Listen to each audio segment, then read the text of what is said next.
Hey guys, it's Otti again. I'm here in an online call with two members of the band ELEINE. Hi, first of all. Hi. Thank you for having us, Frank. Yeah, thanks for being here. ELEINE, you're not that unknown. You're rather big, I would say, as a band. People know you.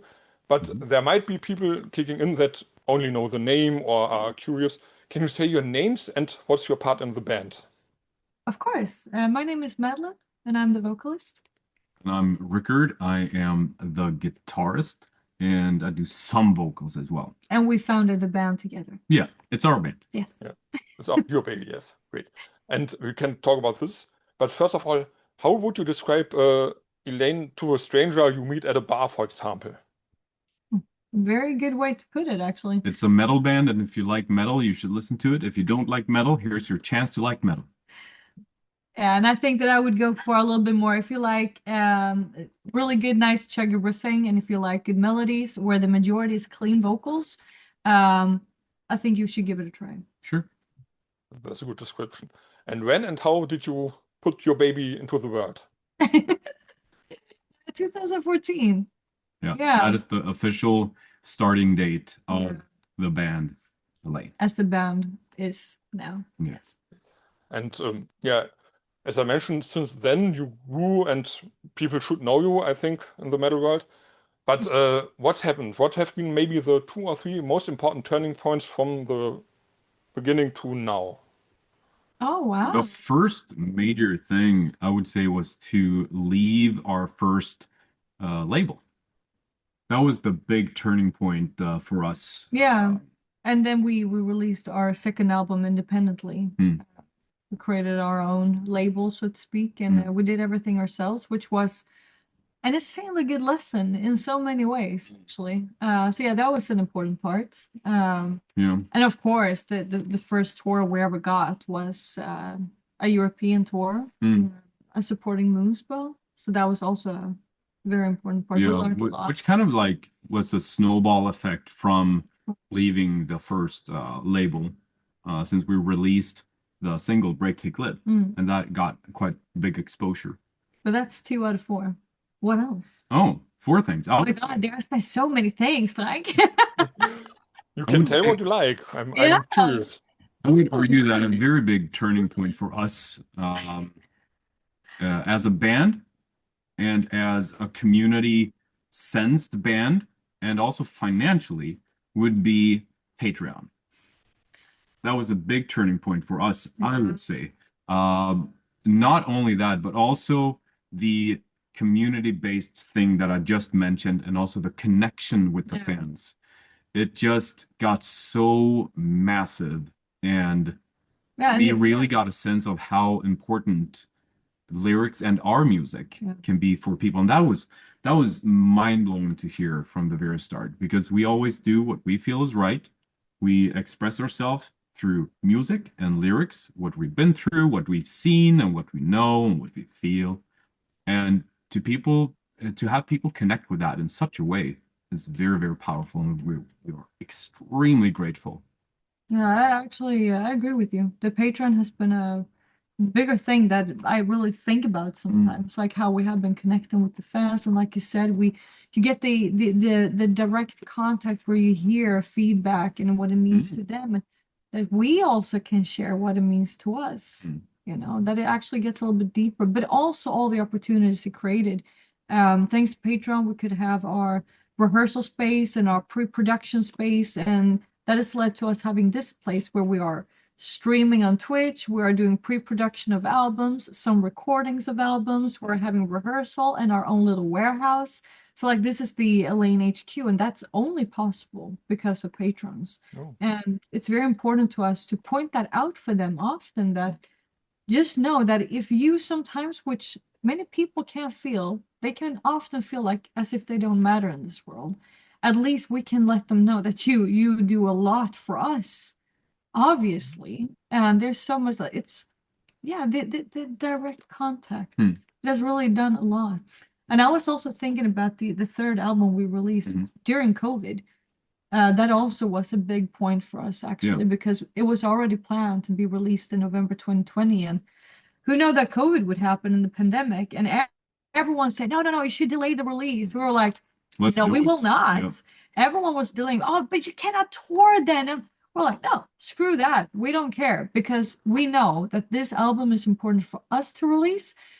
And we didn't know and realize beforehand how important it would become to so many people because of where they found themselves in the pandemic. So many people could relate to the album Dancing in Hell and still do. So to release that, even if we couldn't tour with it, was one of the best decisions we have ever made. Yeah, definitely. I would add also one thing that is, I'm at, hell yeah, spot on. I would say, okay, see if you agree with me, are live streams on Twitch. Oh, definitely. So Madeleine streams on live streams on Twitch, and so do I. And when we started doing that, that was also a very, very big thing, a big turning point as such, because it became an expansive gateway, not only to the individuals themselves, but also to our band and our community. A lot of our biggest fans have found us, found the community, found the band through Twitch, which is just amazing. I'm going to share a story that I just heard yesterday by one of our biggest fans. And he said that he went to see Butcher Babies and Infected Rain and Black Spikes, I believe, and he had an ELEINE t-shirt on. What happened was, and he said this always happens, people came up to him that also wore ELEINE t-shirts, and they said, we love ELEINE as well. And they started talking, having a common ground of an easy conversation. People he didn't even know. And he said that happens every time. And to his recollection and to my recollection, I don't see that happening all too often with other bands. Maybe Slayer, of course. Slayer, yes. But you mean the actual coming up and talk? Coming up and talking, an easy common ground. Like it feels like a safe thing to do, you know? It's very welcoming. That is the word. Welcoming. Awesome. That just blew my mind. I'm very proud of that. Very proud. Yeah, that's really cool. So you would say building a community through Patreon, through Twitch and stuff is something that's really important for you as a band, and maybe the modern way, not only putting stuff on social media and hoping people connect. So you go to the people and connect to them and take them into your arms? I wouldn't say that it's maybe for everyone, but it kind of it grew into that. We didn't know. We didn't know what was happening. We were just doing our thing. You know, we released Dancing in Hell. We had started the Patreon, and the year later we started with Twitch. And we just saw what kind of community that grew, and the weekly sharing of people's stories, where they have been, and whenever we could tour again, people came up to us and shared their stories. Really, it really grew into this big thing. And I think that we have been finding comfort and strength within it too, because being an independent band that we have been since the start, we came out of nowhere. There's so many bands that are record label made bands. That is just how it is. They are just being put together with other members from other bands. Boom, a lot of money. There we go. Release an album every year. Here we go. Boom, boom, boom. But we are not like that. We really are the old school kind, I guess. And we didn't know anyone. And we just started to build up. And the strength and comfort we've been finding within the fans so often has really made us get out of bed so many times when it has felt difficult. Through the depressions even, and things happening in life, it has been that constant, oh yeah, I remember this story, and I remember what this person has told us. All right, I'm going to go through another day. And by receiving that, it has been so easy to give that back as well. So that kind of exchange is absolutely a beautiful thing, but I don't think it is for everyone, because some people, I'm sorry, but some people just don't get it. Some people, they cannot feel what other people has been through because they have not been through anything themselves. They're just like, oh, I'm just, doing my thing. And that is just how it is. It's not about me bashing on everyone. It's about that I think that it's just not for everyone to do that. But for us, it became a thing. It was not something we had in our strategic plan or something. This was just something that came to life in everything that we did. And I am very deeply grateful for it. I really am. It's it almost feels like it's a thing that is larger than life so many times. Really something that can make us push through more often than not. And it's beautiful. I often think about the fan that came up to us in America. Yeah. It was in I think it was in Atlanta. It was. We couldn't offer any meet and greet packages, right? We were just like, we're gonna come out to the merchandise because we've been wanting to tour the US for so long. Now we're here, and it was so much people on that show. We were like, oh my God, long line, and we were overwhelmed. Like, are you guys here to see us? Because Moosebell, they're not here. No, it's to see you. Finally, you guys are here. It was such a beautiful moment of years of wanting to meet each other. And there's this older man that comes up, and he's really like holding his hands like this, and he says, "I'm not gonna take too much of your time. I don't want anything signed. I'm just here to share. That's only because of you and your music, I'm still standing here. I wanted to end my life, but I didn't." That's so powerful. Extremely powerful. It was very powerful. was I'm dancing getting in- emotional just thinking about it because it really hit me when we were standing there. I was like, words were not enough. We just hugged. I was like, Oh yeah. screw the rules. I'm just gonna hug, because I don't care. It was such a big moment of knowing that, okay, if we can have that effect on one person, everything is worth it. Yeah, definitely. And we have seen how the exchange is.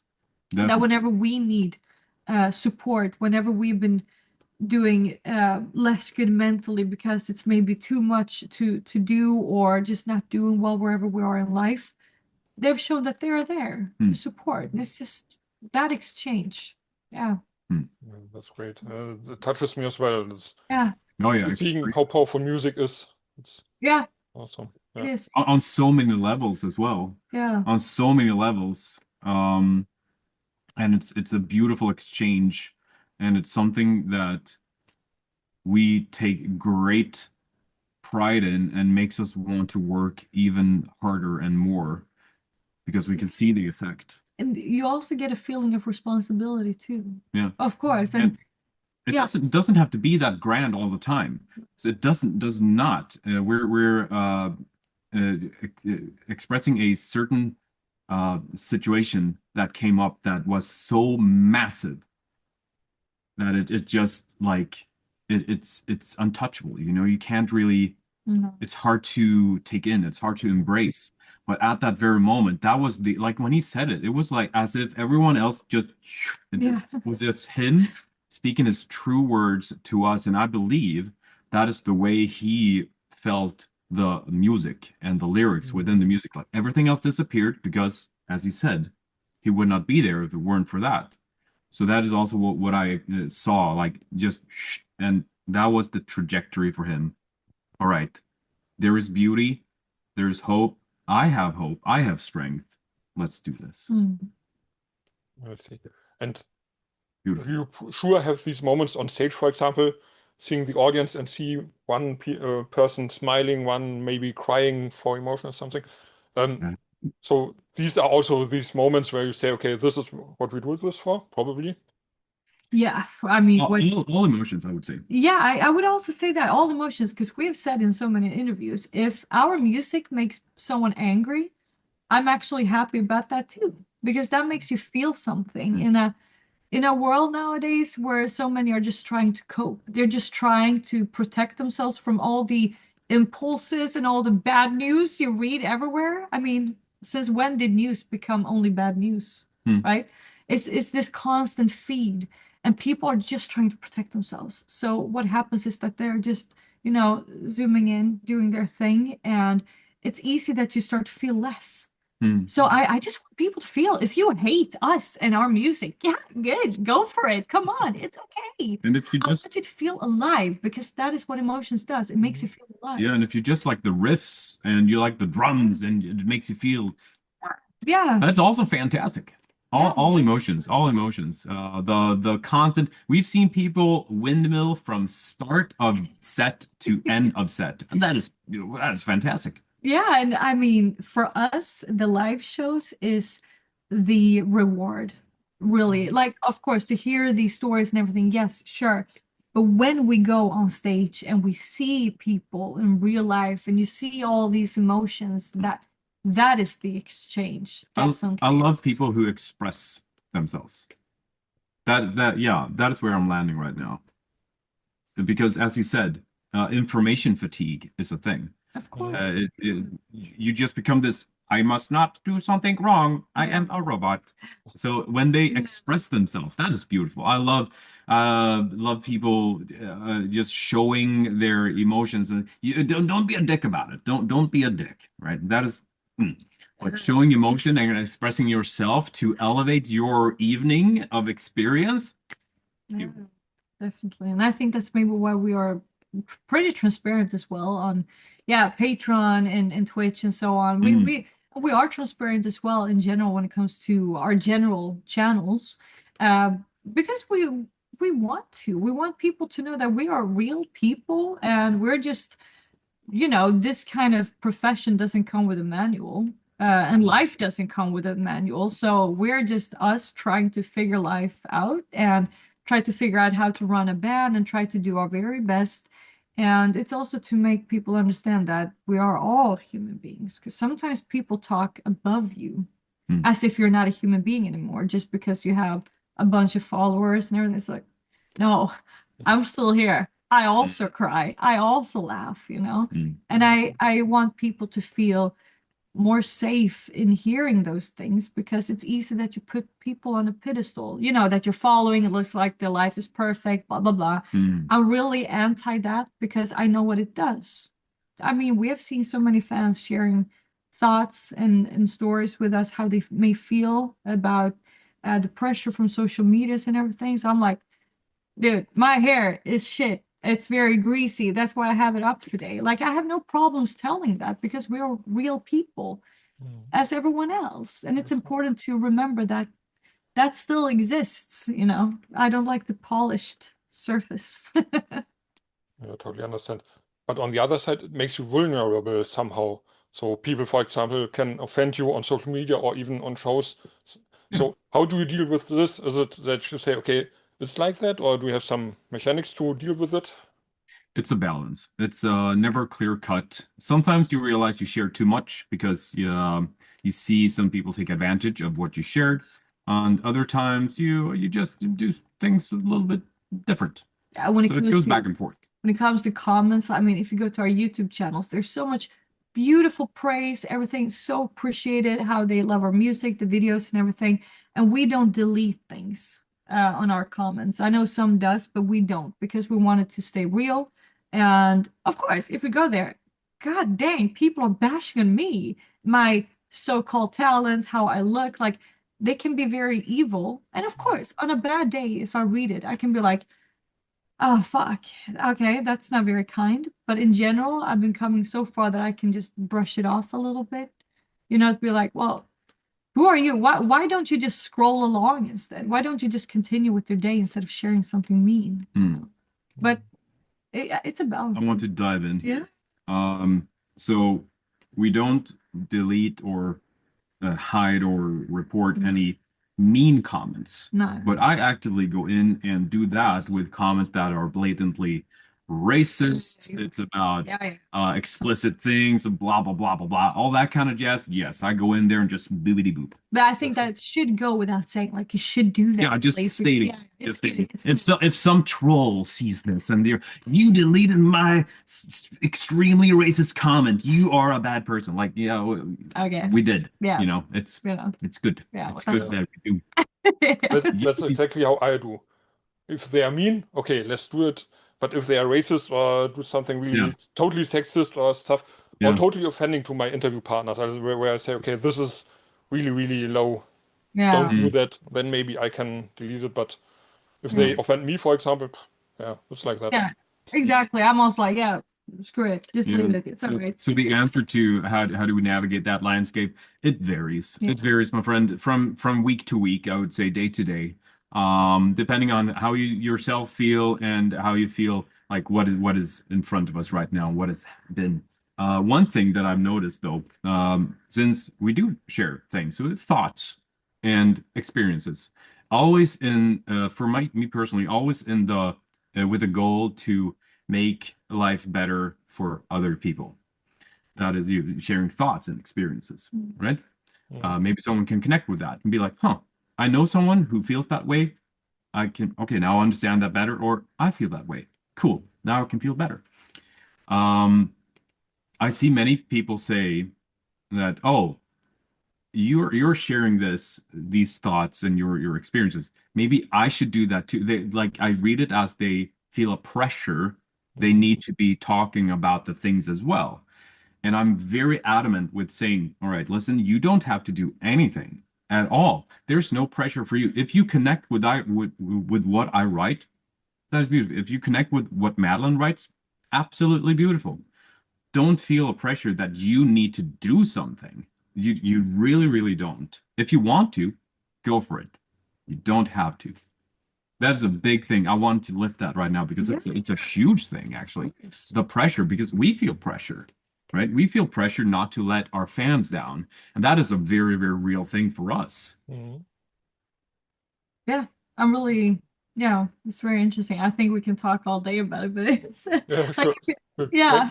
So I think we can do other talks and dig deeper and deeper into this, but we can bring this to your current release. It's We Stand United. It's still the current one, or did I oversee something? No. That is the EP. Yeah, you're It's right. the newest release we had. And maybe great segue. So probably it's about all these things we talked about you being together with the fans, or how would you describe it in a few sentences? That was The core beautiful. idea. I mean, it was a great segue, and I would argue that it is. Yes, it is that. Yeah, definitely. It's like We Stand United is one of my personal favorites as well because it's this constant reminder of because within the song as well, if you read the lyrics, there's so many things that we didn't even think about this, but when the song was done and we listened to the mix, we were like, oh, we've done a thing here. Within the lyrics, you find references to other very empowering songs from our career. We were like, from the very first album leading up to this release for We Stand United, there are sprinkles of just callbacks to former songs. Yeah, that we did not mean to do that. That just happened. It was such a cool thing to realize when we're listening to the mix. Like for an example, if anyone is wondering, like, but can you give an example? In hell we gained our wisdom is one of the lyrics parts of it, like one sentence from the song. Yeah, dancing in hell. That's exactly what we're singing about. That you're trying to get through your own personal hell to get out on the other side, hopefully stronger than you were before. And it was just very cool to see. Like, oh, we were just writing what felt right to us and it really tied it together because of course we had everything in mind that we've been going through and the song truly came to life. I mean, we could have said now that yes, that was planned and sounds super duper smart, but you know, honestly, we're not that smart. It was just a great mistake or a coincidence, a great coincidence. For sure. And to be honest, I really love these things like hints to other songs and stuff, or Easter eggs in computer games or in films and stuff. Oh my dude. Cameos. And there's a reason why I choose this shirt. Yeah. Because it's connected to the release somehow. Yeah. The year after haven't been in the Masters of Rock where you recorded it, but there are some live recordings on it from Masters of Rock. So how do you remember that being there in Czech Republic and playing there at this beautiful festival? Always great. Always warm. Very warm. So warm, but it was so fantastic. It is always great to play there, and the entire connectivity of Masters of Rock and all the other Rock Castle. Yeah, exactly. Always great. Always a great crowd, great people to work with, and very appreciative fans. That is what I can gather from it, really. Yeah, it was great. It was a lot of fun. Yeah, cool. And this leads to why we talk now, because the main reason we are talking now is we are going on a headliner tour again through Europe. The biggest one, I think, so far you've done in Europe. So Correct. let's start with some simple question.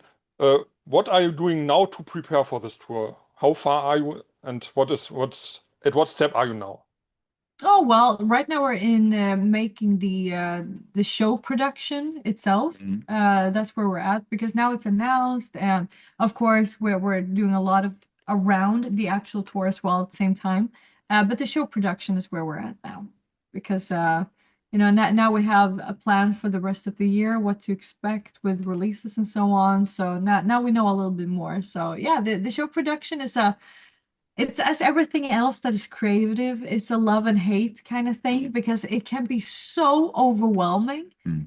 at the same time as it can be absolutely amazing when everything comes together. It's a very rewarding thing when everything falls to place. But it's very overwhelming. Like, okay, where do we start? We need to do this and that. It's just a lot. What can we do? What shouldn't we do? What can we do? Yeah, exactly. What does budget allow? And what can we do with the space we have? And all these questions, right? What can go wrong? Yeah, Yeah. of course. How do we fix that? Yeah.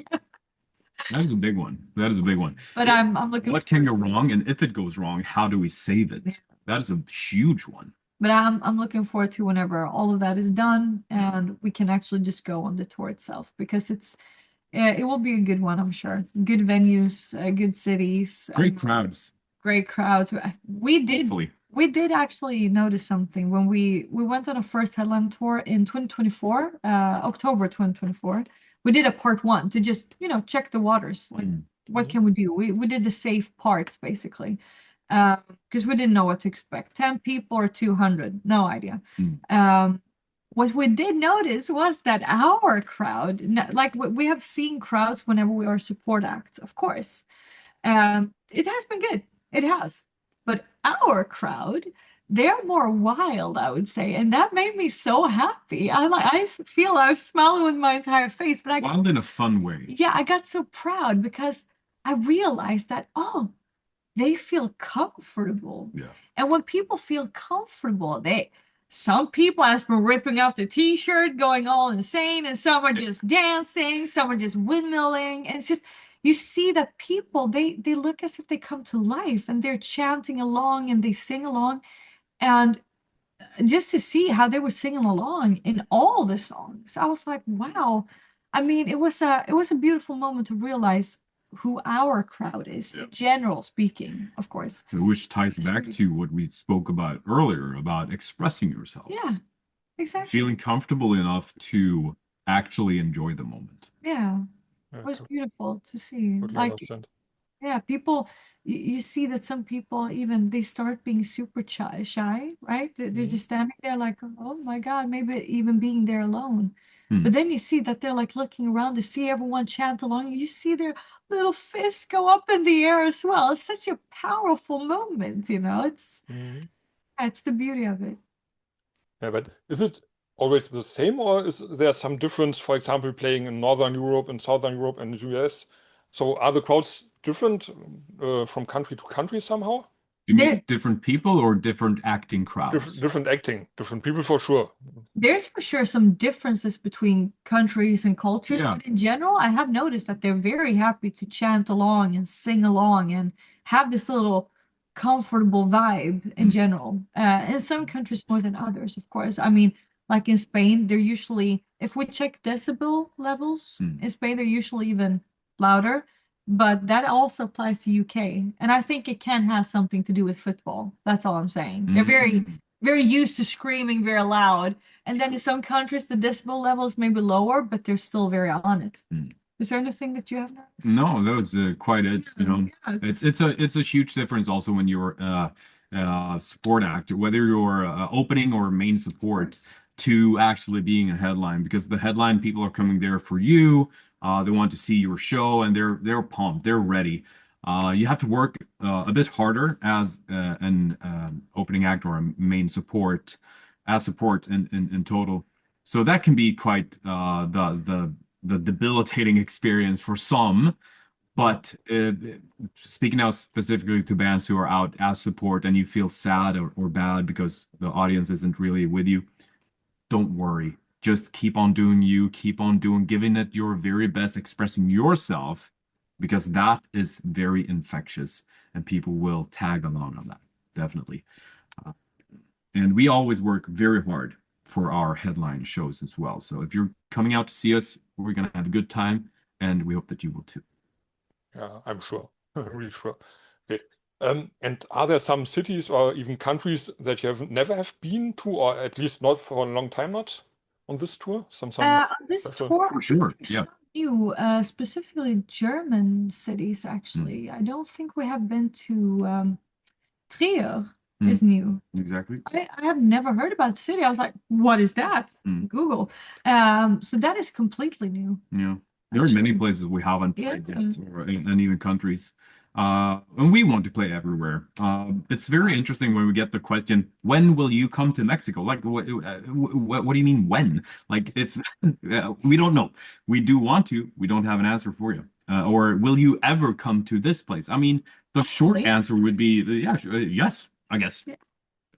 Sometime. Hopefully. Yeah. And that is just it. We want to be everywhere. We want to experience everything, but not only experience the places, but experiencing the people, because it is the people that matter. And regarding Trier, for example, if you find time, go to the Porta Nigra.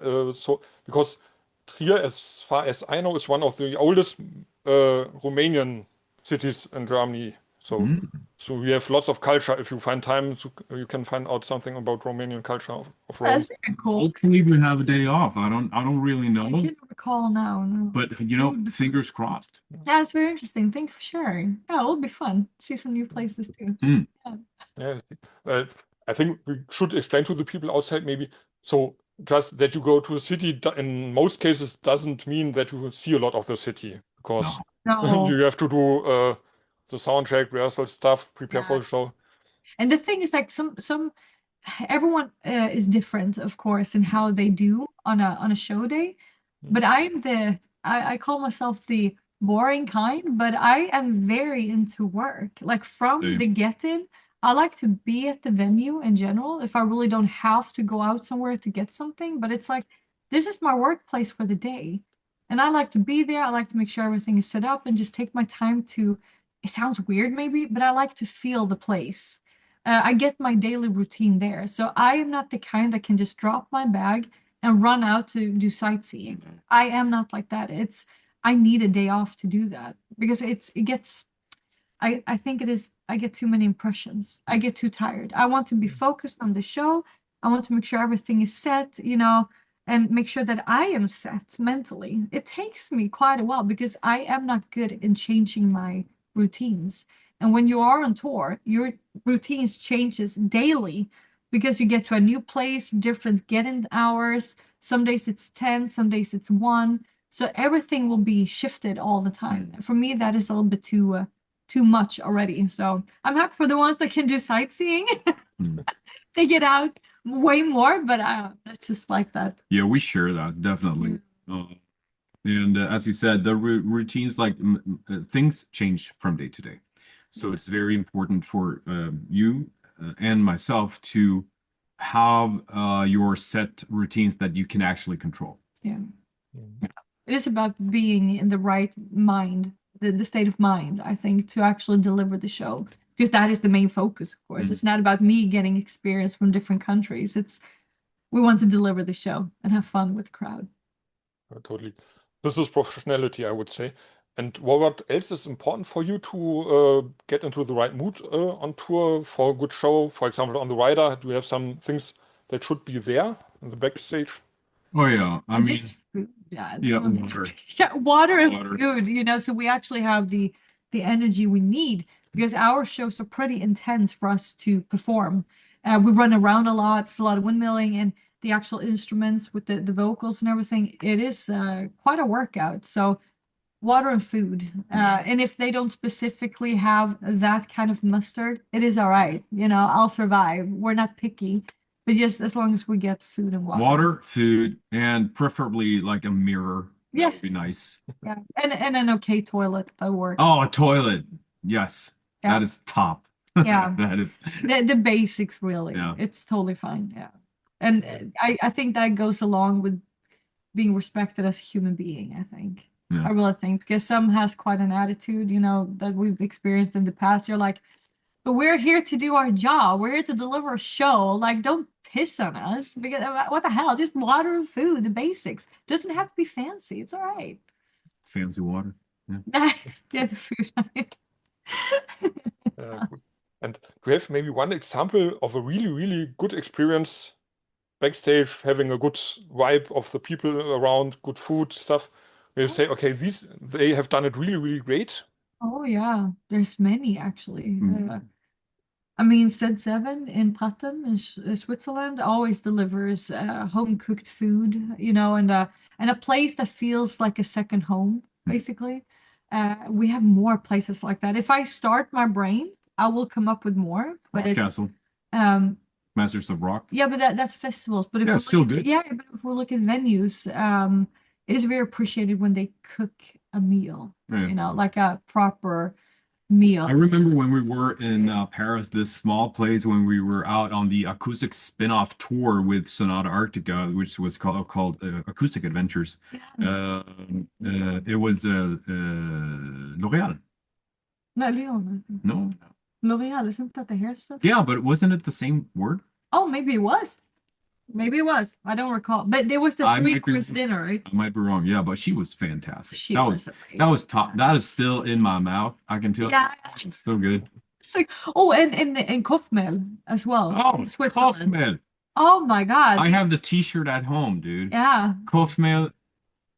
Fantastic. Amazing. Yeah, definitely. And Great banana muffins. and the in Bochum, Matrix, the food they made as well. Oh yeah.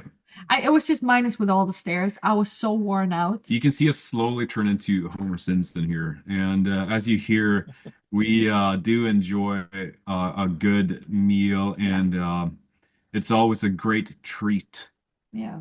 that the staff is just wonderful. And Yeah. we've experienced many, many, many wonderful people. Yeah, I mean, we are a team for the day. We are the people working that day together, the in-house people and us and everyone that we bring. It is us that day. And everyone should just have in mind that we should make that count, make the best out of it together. It gets way more fun for everyone, definitely. Yeah, totally. Yeah, I know, because I'm doing lots of interviews and backstages, and I see how people react on good food and stuff, and on a good Right. feeling. But Yeah. yeah, totally. I mean, we're just human beings. We're not that complicated. It's water and food. That is what we really need to be able to have energy for anything at all.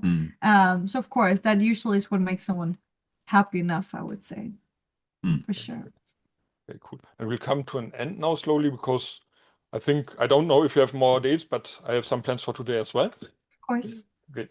But I have to ask, because it's already announced that there will be some new releases this year. You talked about it. But probably it's not something you can talk about a lot, or can you tell at least a little bit? I think it all depends on when this clip will come up, actually. I think in next week, the weekend. Next week. Okay, but the thing is, what we can say is that we won't be very long from now on. When you guys are watching this right now and it's released, it will not be too long until you hear more. At least that's what we can say. More is more. But the good thing about this is we have another reason to talk Ah, when yeah. things are coming. Hey, we should have another talk later this year, without a doubt. It would be so much fun, like at part 2. Yeah. I like your questions, and I do appreciate that you have the the will and the what's the word? The What is it? that you have. Wait a minute. Cut my thinking part. I Yeah. do some melody of a game show or something. 5 hours later. The patience. Patience. You have the will and you have the patience to listen to our answers. We do realize that we have a lot to say, and we have very much passion behind our words. And thank you very much for listening and for asking your questions. We really, really enjoyed it. I'm speaking for both of us now. Definitely. Correct? Yeah, for sure. but- Sometimes when we've been sharing things, you just hear, okay, and then they continue, and you're like, oh, I just shared everything. You didn't listen. But it's really very, very nice, Frank. You have been listening and been asking some really good questions, and it's Yeah. very refreshing. That's how I like it. I want to do a talk. I have my paper here, but Yeah. in most cases, I maybe glimpse for a title or stuff, but Yep. it's important to talk to each other. Mm. And this is how I like it, because having my question, and getting one sentence, it's not interesting to me. And I think people on my channel, they watch it and like it too that way. Yeah, I'm sure. It's a nice talk. But I have some question, and this one I will read because it's like the last Of course. question I really prepared for having a good last question. Yeah. This is, as we talked about touring, if you could choose a fictional stage somewhere in a book, in a film, or somewhere in the world that you could play, which one would you choose and why? Oh my. Colosseum. Definitely. I'm a big fan of the Gladiator movie, of course. It has influenced me a lot. So that would be epic. I would have loved to play at any stage in the game Brutal Legend. All right. Yes, because it is a very, very fantastic atmosphere, landscape, and scenario in itself.